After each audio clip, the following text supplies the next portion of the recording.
آیا پاکستان به په رښتیا نور د افغانستان په چارو کې لاسوهنه ونه کړي؟ سلامونه نیکې هیلې د مطلب شروع کېدو څخه مخکې زموږ د یوټیوب چینل پښتو ټاپ ټي وي در سره سبسکرایب او ورسره خوا کې د ګونګړي نشان ووهئ. دا چې پاکستان به بدل شي او که نه، دا له پاکستاني مقاماتو پورې اړه لري چې دوی خپل اوسنی وضعیت څومره درک کولی شي او د خپلو خلکو په اوسني وضعیت څومره رحم او ترحم کولی شي، او د دوی په خاطر له افغانستان سره د اوسني ستونزو د حل په موخه څومره مثبت بدلون راوړي. د پاکستاني چارواکو وروستیو څرګندونو ته په کتو سره داسې ښکاري چې دوی د رښتیاني بدلون ټکل کړی، ځکه پاکستان له اقتصادي او سیاسي پلوه په ښه وضعیت کې کلار نه لري او د دې لپاره غواړي چې له افغانستان سره خپلې پالیسۍ کې بدلون راولي. داسې هم ویل کېږي چې د افغان دولت او په ځانګړي ډول د ولسمشر غني د فعال ډیپلوماسۍ له برکته پاکستان هم سنډېته شوی او هم له اقتصادي فشارونو او ستونزو سره مخ دی. نو د دې د هر څه د فکولو لپاره غواړي چې له افغانستان سره خپلې اړیکې له سره ورغوي. د هیوادوالو هیله او توقع دا ده چې ولسمشر غني باید په خپل دریځ ثابت پاتې شي او د تیر په څیر د افغانستان د ملي ګټو په رڼا کې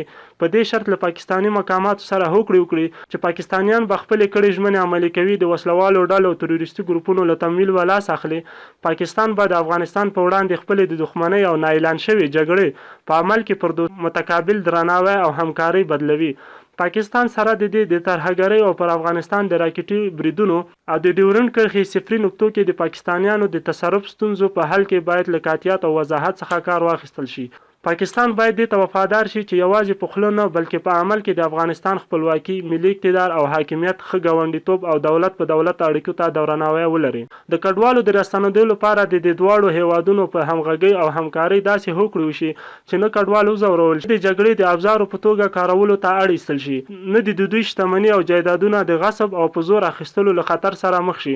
نه کډوال پر افغان حکومت د فشار په توګه وکارول شي او نه هم په زور افغانان یو ځل ایستلو او شړلو ته مجبور کړي، بلکې د یو منظم پروګرام او د مهالویش له مخې چې افغان دولت یې د جذب، ظرفیت او پاللو ټول امکانات ولري هیواد ته راستانه کړي. باور دی چې ولسمشر غني به پاکستان سره د تیرو 14 کالو په څیر د تشو ژمنو په سر د وخت ضایع کولو پر ځای له هغو څخه د عملي کړنو او اقداماتو غوښتنه وکړي، او که پاکستان په دې برخه کې صادقانه عمل نه کاوه نو اړیکې دې ورسره همداسې تر هغو وځنډوي چې پاکستان نور هم بحرانونو ته ورداخل شي او له هغو هڅو د وتلو لپاره د افغان ولسمشر ته ننواتې وکړي، ځکه چې پاکستان د اوسني وضعیت د زغم تاب نه لري. دوی د اقتصادي ستونزو ترڅنګ د انرژۍ له قلت سره هم مخ دي. د ویډیو په اړه خپل نظرونه په کمنټ کې پرېږدئ. ویډیو در سره حتما لایک او شیر کړئ.